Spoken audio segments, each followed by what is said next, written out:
OCW version, what do we do in the open course? Usually, teachers teach in the classroom, and then we will have a camera back there taking a video.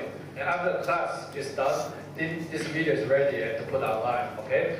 The advantage of this manner is that it is very efficient. You can get the course video right away.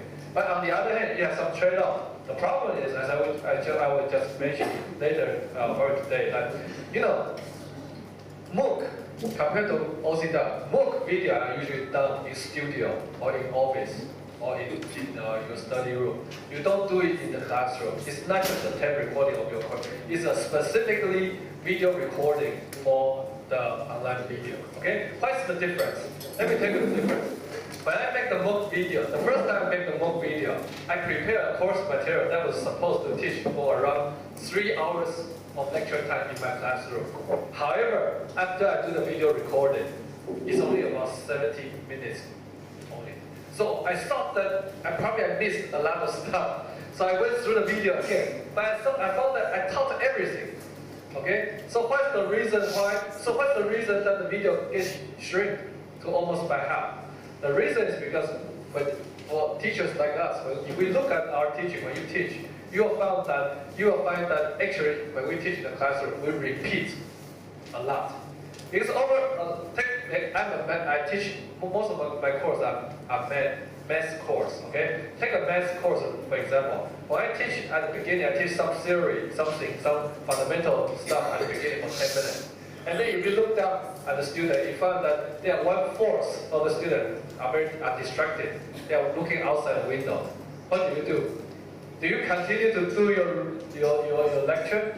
If you continue to do your lecture, then that means you already make your decision to give up those 1/4 of the students because they didn't hear those stuff that you mentioned earlier. Then they will not be able to understand anything afterwards, right?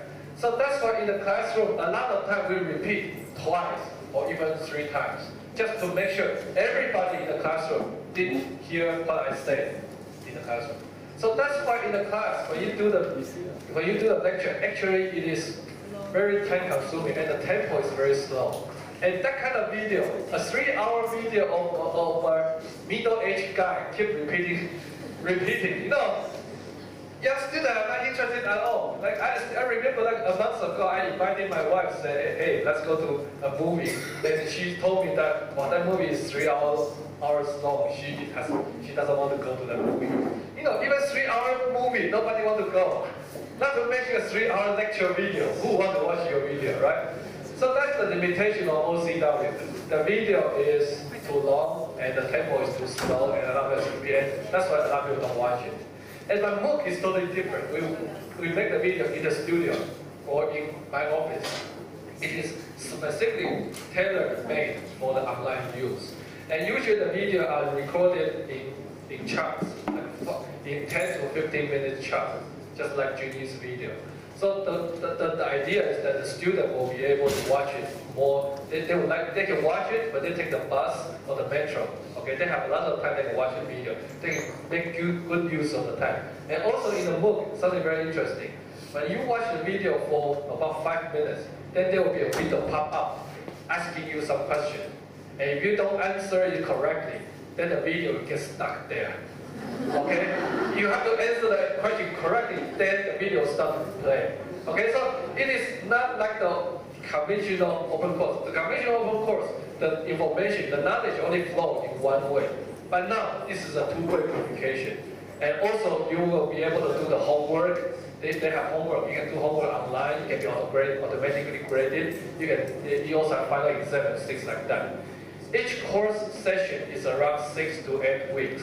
If you meet all the requirements, if your score gets above the threshold, you will get a certificate. And right now, in Silicon Valley, for those important courses on Coursera, if you have the certificate for those important courses, those certificates get acknowledged when you look for jobs.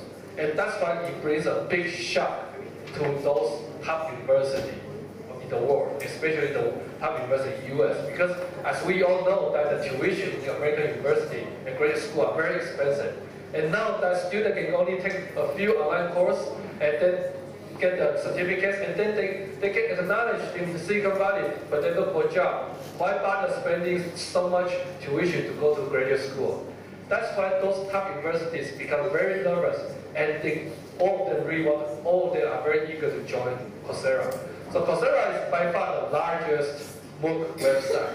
It has after it launched for a year and a half, it already has around 7 million students all over the world.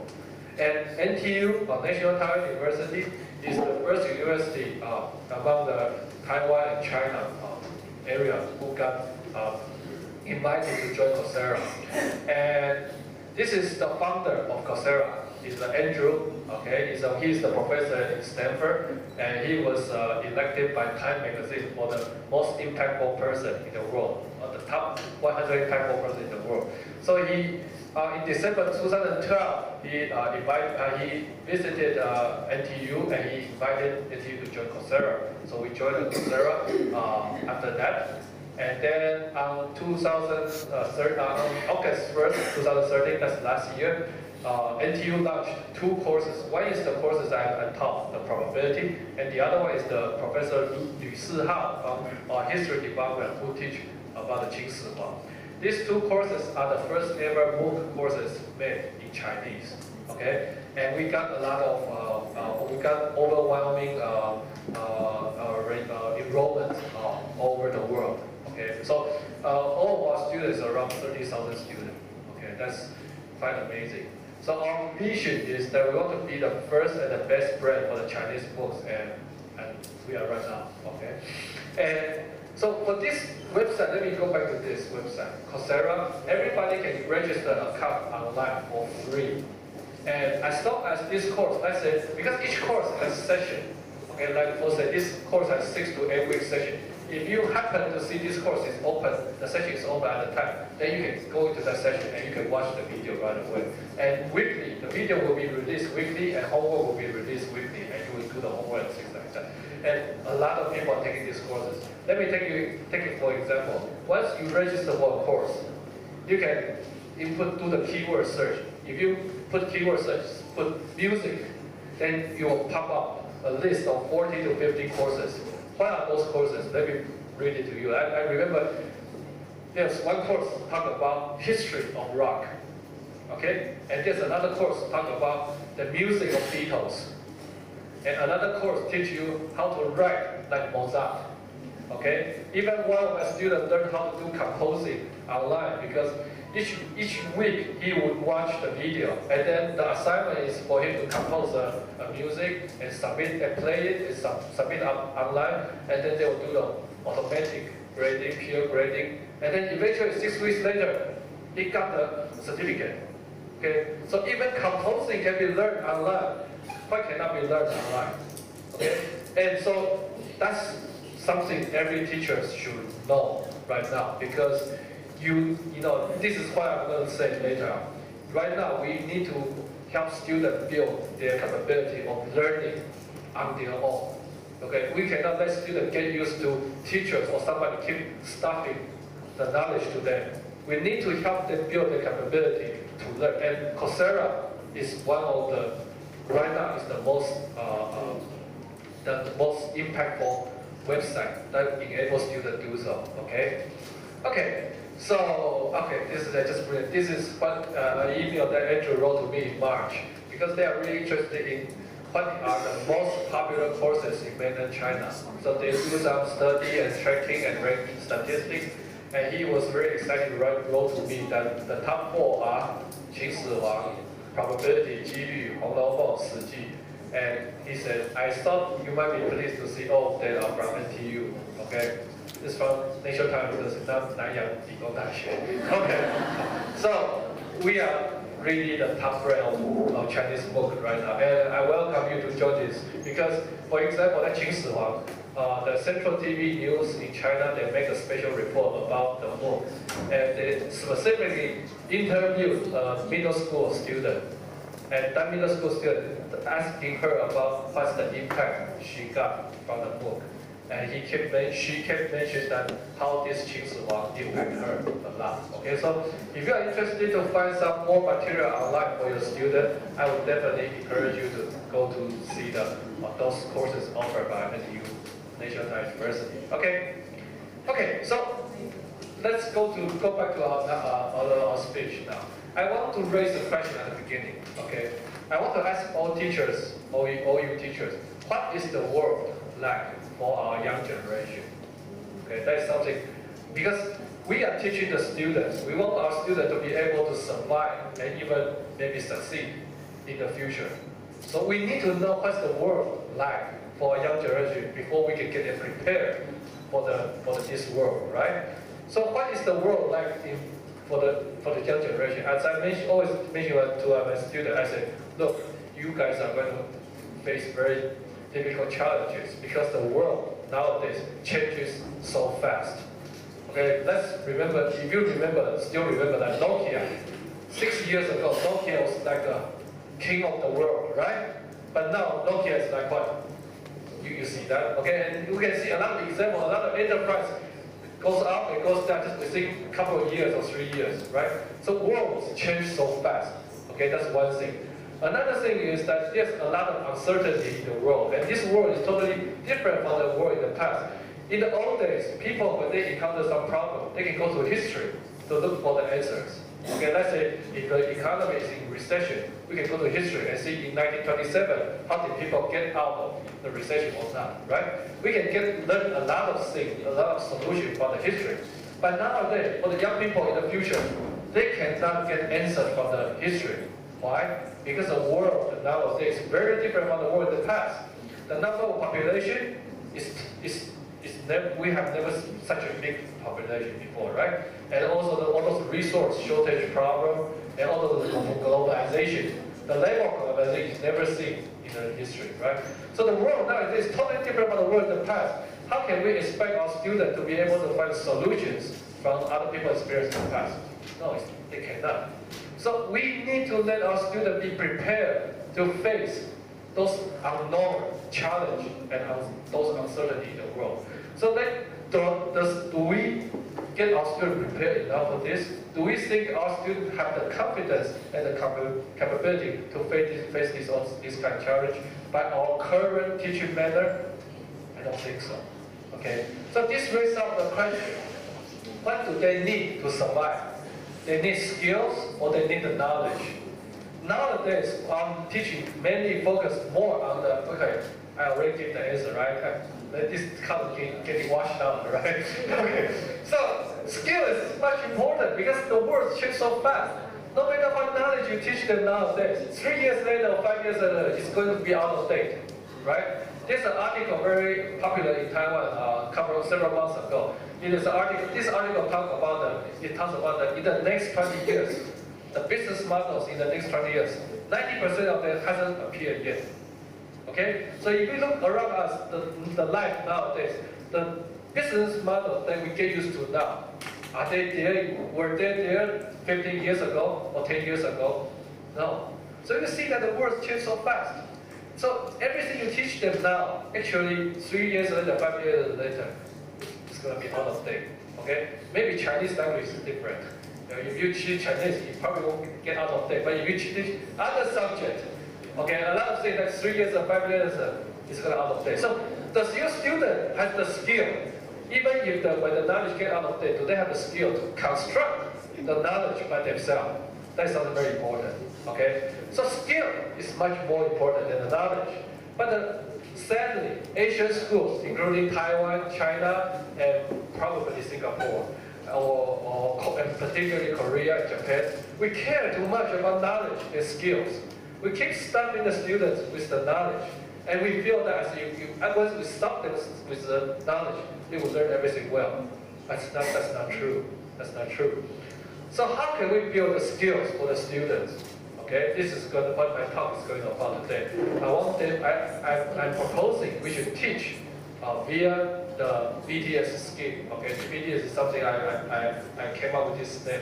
It is a by the student scheme. Okay, so what does this mean? This is what I'm going to share with you today. Okay, so I want to quickly go through what I have done in the past. Like about my teaching. In 2001, 2010, I started to teach in 2001 as a TA in University of Michigan in Ann Arbor. Okay, the TA in our university need to give lectures. So my teaching career started from that time up to now. I have 14 years of teaching experience. In these 10 years, my teaching philosophy has been always about, my definition of good teaching is to teach, to be clear and to be fun. Okay, so in these 10 years, I put a lot of effort to make my teaching very clear and very fun. In 2010, I'm very honored to get the award, the Outstanding Teaching Award in National Taiwan University, which is only awarded to the top 1% professors. We have more than 2,000 professors, but only 20 professors get this award. So when I got this award, I have some kind of, at that time, I have an illusion. I feel that, man, my teaching is perfect now, Okay. So after the award ceremony, 2 days later, I get back to my course. I still teach, I still put a lot of effort in teaching. I teach in a very clear and fun manner. But then something happened. I saw like 3 or 4 people down there fall asleep. Okay? So, before your teaching gets perfect, when people fall asleep, I take it for granted. Okay, that's normal. But now, I just couldn't get over with it, I just think, man, my teaching is perfect. How come there are still people, 3 or 4 people fall asleep there? I just couldn't get over with it, So that lecture is like when you buy a LCD monitor, a new monitor, and if you are very unfortunate to buy one with like 3 or 4 dead pixels, you just keep looking at those 3 or 4 dead pixels, So through the whole lecture, I keep watching these 3 or 4 dead pixels. How come they fall asleep? How can they fall asleep under my perfect teaching, That night, I couldn't sleep. I keep asking myself, how come? Because that's a very big shock to me, actually. Because 2 days ago, you just feel that your teaching is almost perfect. But now you found that people still fall asleep. So I couldn't get away with it. So I couldn't sleep. And that night, in the midnight, all of a sudden, I came up with my answer. My answer is that, man, those students are not motivated. If a student is not motivated at all, no matter how clear or how fun you teach, he or she just wouldn't listen to you, right? So I think all of a sudden, it becomes very clear to me that for a teacher to teach, to be clear and fun, that's the basic thing. Everybody should be able to do that. That is something everybody should teach in clear and fun manner. So I think for a teacher, further, we should do something at higher level. We should think about how we can get our students motivated. How can we get them engaged? That's even higher level of doing good teaching. Okay. So from that up, from 2010, I started to change my teaching philosophy. I've been putting all my effort to think about, to experiment, and to design a way to get students motivated and engaged. And I don't know when this will end, because I don't know when, maybe someday I just couldn't sleep in the midnight and then my teaching philosophy totally changed again, I don't know. Okay, but I've been doing this for 4 years, and I want to share some of the things that I've done to you, okay? So how do we do that? This is typical Asian teaching, okay? And maybe your case is a bit different, but this case, a lot of countries are like that. Okay, let me ask you this. For teachers in Singapore, do you assign weekly homework? Okay. Daily, wow. Okay.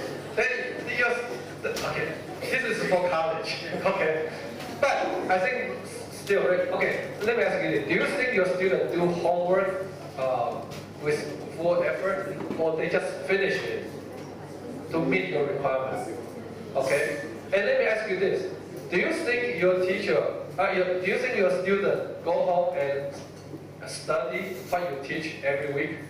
Or they just study like 1 week or 2 weeks before the exam? Okay, let's raise your hand. You think your students study constantly throughout the semester? Please raise your hand. Okay, you think most of your students study only 1 week before the exam? Please raise your hand. Okay? Yeah, I would not feel much more comfortable. That's the same in Taiwan, right? So you see, our students, a lot of time our Asian Asian students, we pack them with a lot of courses. In US, students don't take that many courses, but now we pack them with a lot of courses, and we feel that as if once I teach all of this knowledge, I feel that I've done my job. I've done my job. I've done my responsibility. So if you cannot learn it well, that's the student's problem. Okay, that's not my problem. But this mindset is wrong. You see, you teach students with so many subjects, so many homework. So students don't really have time to study throughout the semester. They only study 1 week before the exam. They use their short-term memory and do all kind of stuff just to get it to pass the exam. Okay? So 1 week later, they pass the exam. But 2 weeks later, they forgot everything. Okay? What's the point of doing all this? It's a total waste of the student's life and my life. Why are we doing this? Right? So I refuse to do that. So that's why I want to come up with a new way of teaching. Okay? So let me go through this. So Asian students take too many courses. It's hard to get them engaged because you have so many courses. The teachers of every subject all feel their course is the most important than other subjects, right? So then the student they just get distracted. It's hard for them to get engaged to all courses. So modern teaching is like what? It's like this. For the student, by the teacher, of the student. We are all teachers for the sake of the student, okay? So we are all good teachers, so for the student. But we do a lot of job by ourselves. We organize, we wrote those handouts and do this all kind of material for the student. It's all by us. And we want this stuff to eventually learn and by heart by the student, because students own stuff. So it's off the student. I put a question mark there because the result is usually not so good. Students only read 1 week before the exam. They don't really like to read those, okay? So in my opinion, this is not good enough. This is wrong. My philosophy is, we should do this way. For the student, by the student, of the student, okay? So I steal it from Lincoln. But the point is, a lot of things that has been done by the teacher. We should let students to take some participation in it. It works like magic, okay? So let me give you an analogy. But you probably don't understand what this means, but let me give you an analogy, and that will quickly help you understand what I mean, okay? A lot of you are parents. A lot of you already have kids, okay? Let's say when you're a kid, let's assume that it's a boy, okay? Let's assume it's a boy. Once you have let's say you have a boy, okay, and after the first day he was born, you give this boy the best, the most delicious food you can prepare for him, okay? So from the first day of his birth, he is always eating the best, most delicious food. So let me ask you this: for this kid, does this kid know what is delicious? From the first day of his life, he's just eating the delicious. Does he know what is delicious? No, he doesn't, because he just takes this taste for granted. He wouldn't know this is delicious. Okay? So basically this is a kid with no taste. And if this kid has no taste, if this kid don't know what is really good stuff, do you think this kid has an appreciation for the parents? No. Because he doesn't know this is good stuff. Why would he appreciate you? Our teachers are like that. You make all those excellent handout and material, all those excellent design, all those excellent homework, specially tailored for your student. Those are good stuff. But do you think your student know it is good stuff? Do you think your student have taste? No, they have no taste. So do they have appreciation to you?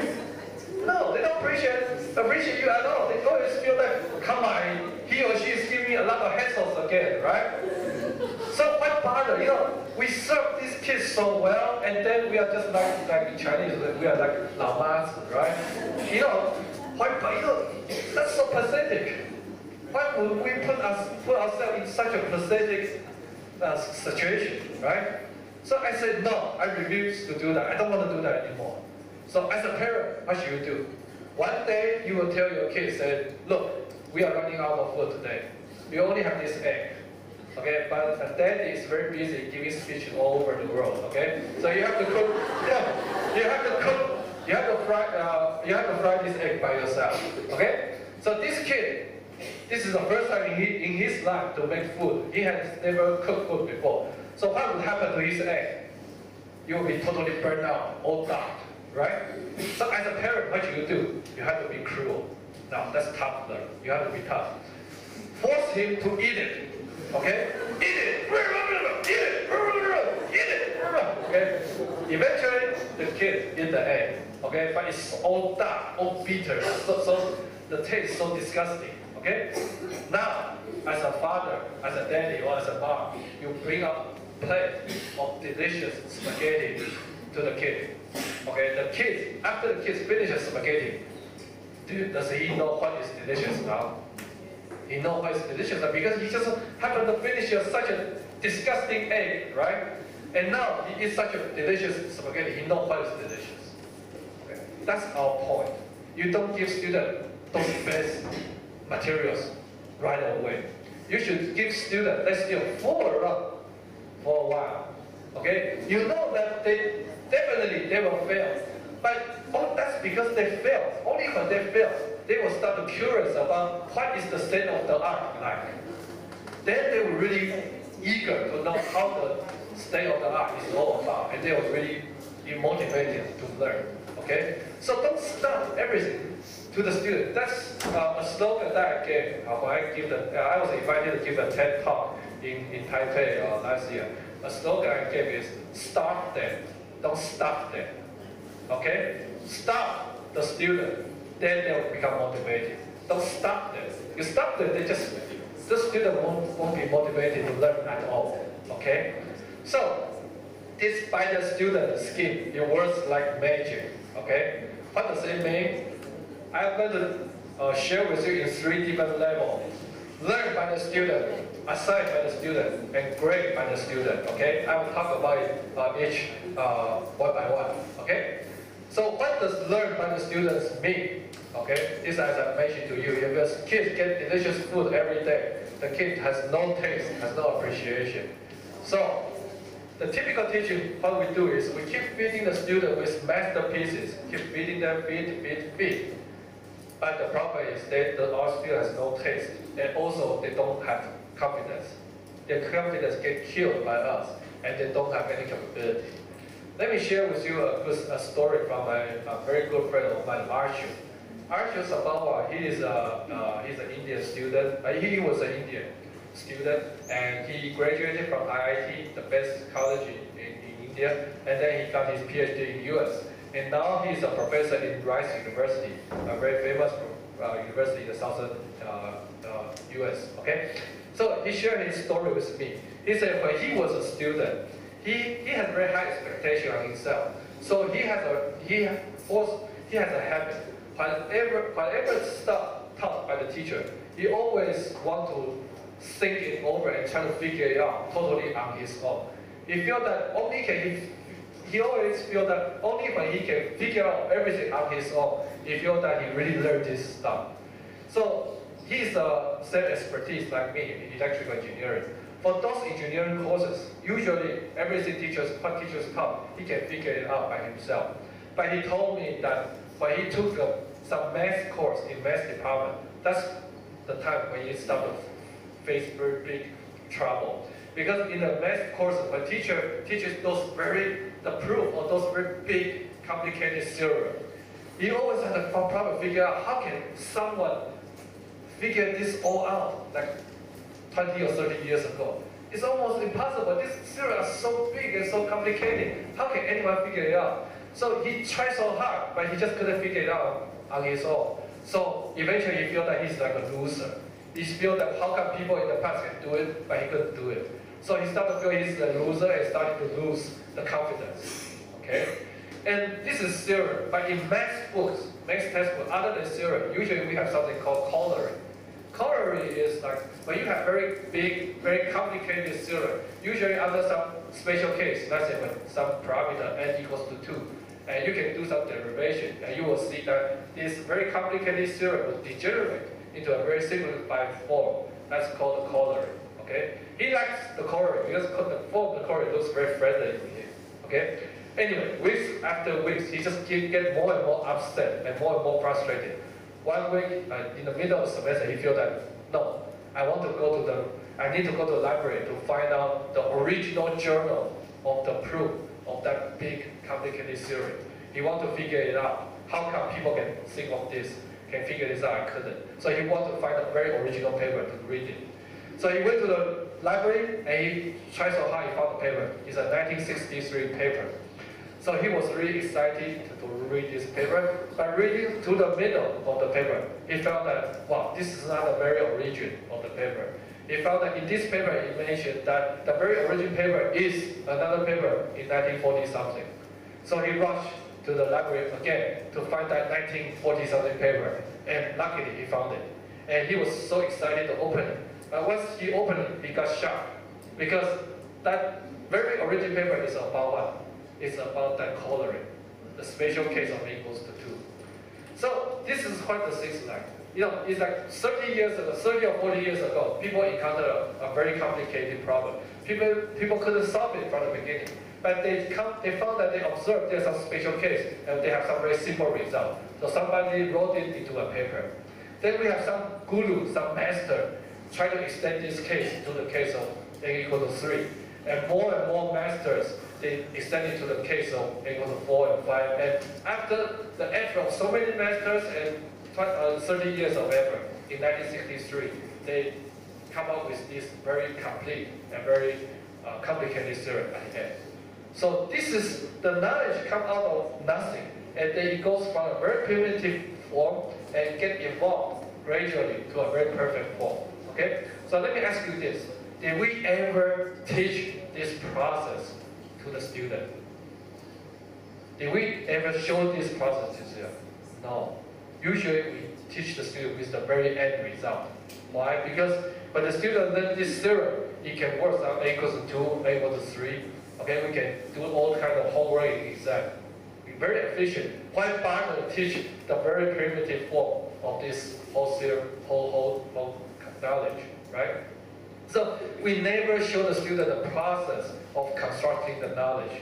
We only give them the result of the knowledge. And that's why students fail. They don't know how to construct their own knowledge once they leave the campus. That's the problem. Okay? So you know, as a college professor, not just in Taiwan, but all over the world, a lot of times I hear those complaints from professors. You know, when professor gets together, the things they do is they just complain about students. Okay?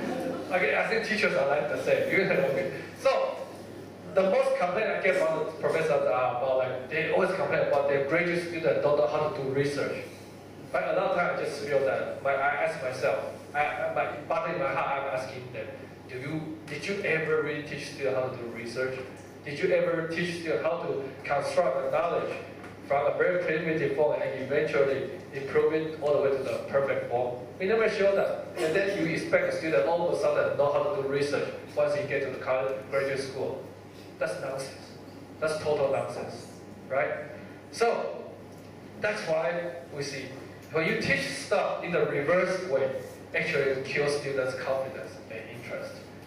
And we should show students the evolution, okay? Or even better, you let the student evolve on their own, okay? So take electrical engineering course, for example. There's a lot of genius design. My major is in communication, wireless communication. There's a lot of genius design related to math in communication theory. But every time I teach, I say, wow, this is so beautiful. Wow, this is so, you know, I always hear only wow by myself. And the student just looking at like a weird guy on the stage, you know.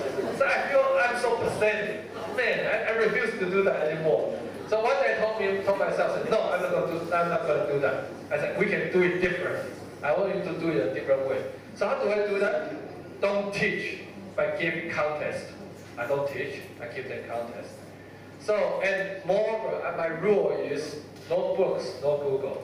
Okay, that's one thing I think a lot of us should rethink. We teach students, we ask the students to search for knowledge on the internet, okay? But I think we also need to be aware of that. The students know that they are very good in finding answers, but nowadays, they don't do so well in thinking. You know, I found that a lot of students, when you give them the problem, the first reaction they do is either they search over the database in their brain, or they search over the internet. They don't think this problem. They don't try to solve this problem as if they encounter it for the first time. So they always want to search for the existing result existing information. And that's something I think is problematic. Because if a student don't have the more experience to do his own thinking, then they will not be able to come up with their own creative solution. So I told them that my rule is no books, no Google. But just like the very famous quote from Jurassic Park, don't worry, life will find its way. Those students, they all survive well, don't worry, okay? So let me give you an example, what do I do? Okay, this is one particular contest I gave them. How many I shrunk the file, okay? It's about the data compression. We learn in communication, when we send out something through the internet or something, like you send out a file, you send out an image file or whatever stuff, a lot of times we need to do the data compression to shrink the file size. That involves a lot of math, very clever math, but students don't know it. Okay, so when I teach, they don't have feeling at all. So I said, no, I'm not going to teach anymore. What I do is, I separate the students in groups. And then at the beginning of the semester, I told them, I give them English article. And I told those students, say, look, each group, you have to develop your own scheme of replacing the alphabet by bits, certain bit patterns. For instance, you replace alphabet A by bit pattern 011. You replace alphabet B by bit pattern 110, for instance. Okay? You find your own scheme. Okay, so don't look at books. Don't read books. Don't find no books, no Google. You can come up with your own way.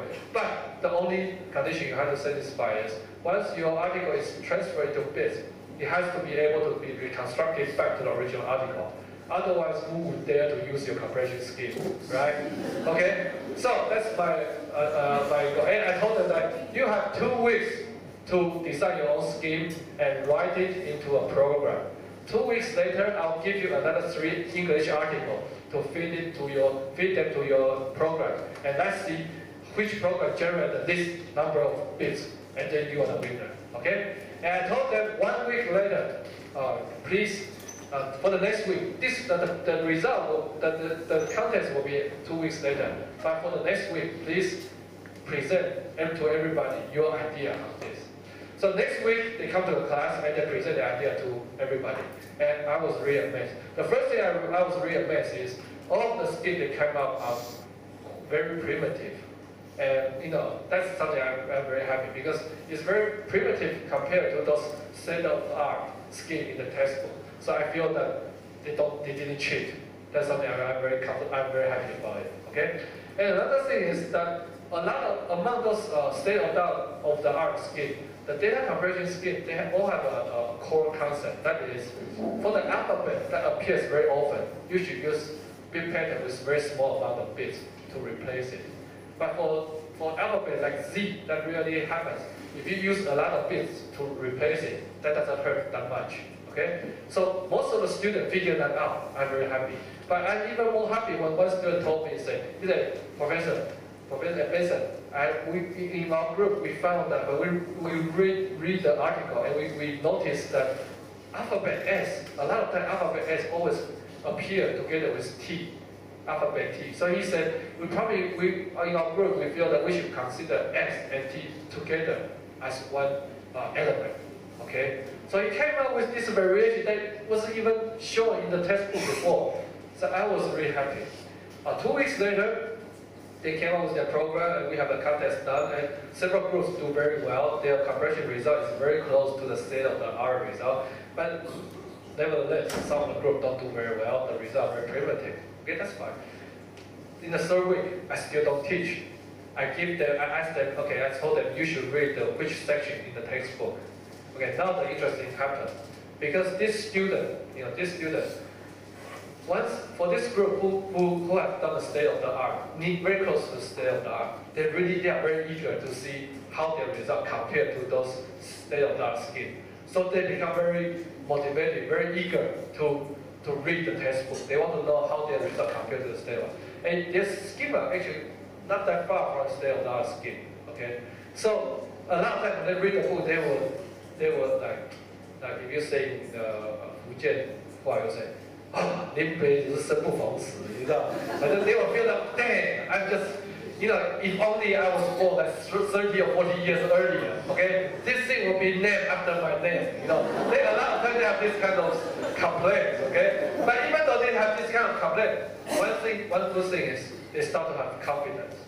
They feel that, hey, the things I came up with this design all totally on my own, and it is not that far from the state-of-the-art scheme. So they start to have the confidence, okay? So for those groups who do well, they have the confidence. How about for those groups who don't do so well? Well, for those groups who don't do so well, let me ask you this. When the kid, okay, let's say the kid fried the egg all dark, okay? And if you bring, I don't know how you call it, chawai mushi? The Chinese steamed egg. If you show this kid a chawai mushi and told him that this pudding-like thing is all done by egg, what do you think your kid will like? He will say, no way! How come? I mean, when I break the egg, it's all done. How can somebody make an egg looks like a pudding? No way! How can it be an egg? And he said, yeah, it is an egg. So this kid will become very curious. Wow, this is so amazing. How can somebody make an egg like this? So that's the taste. That's the taste.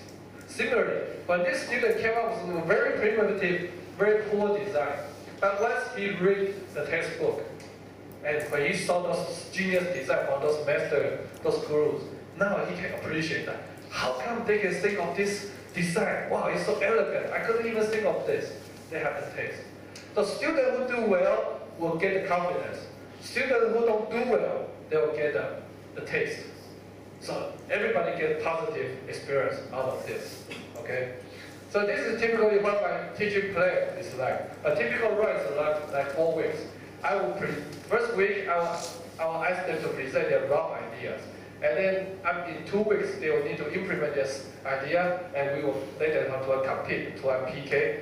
And then on the 3rd week, we'll ask them to do the reading on their own, okay? And now, if you want them to, other than textbook, if you want them to search more information on the internet, you can do that.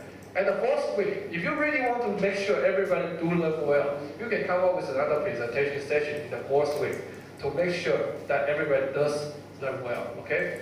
And in college, typically they can have 4 contents in 1 semester. But in the middle school, you cannot do that because you have coverage that you need to cover, right? So I would say probably one contest in each semester, and if you can shorten it to probably a 3 weeks contest, and I think that would be a very good balance for the student to have ordinary coverage of the course, but also have some kind of experience in learning on their own, okay? And the results, wow, okay? Amazing work built, and I say confidence built, and good taste built, okay? And the thing that really touches me is that, in our course, in the colleges in Taiwan, every course will have a teaching evaluation at the end of semester. It's anonymous. And one student wrote this anonymous comment to me, okay? I don't know who he or she is. Well, it's he, because all of them are boys. Okay, so this student wrote, I started to feel that there's nothing I cannot solve. As long as I got enough time, I can always achieve something. I almost burst into tears when I saw this, because that is exactly the mindset I want them to have. That is exactly the mindset I want to help them to build. I want them to have the confidence and the capability to face any challenge that even if they not faced before. So I feel so happy when I saw this, okay? So that's what we should do, learn by the student. But let me put this disclaimer, okay? Learn by the student does not mean you put all the duty to the student, okay? Because once I made a lot of speeches in Taiwan, and I think 2 months ago, a student wrote to me. He said, he wrote to me to complain about this is a student from other college. He wrote to me to complain about his professor. He said, at the beginning of the semester, his professor said, chapter 1, group 1, you teach the chapter 1. Group 2, chapter 2. And group 3, teach the chapter 3. So 10 groups teach all 10 chapters, and then the class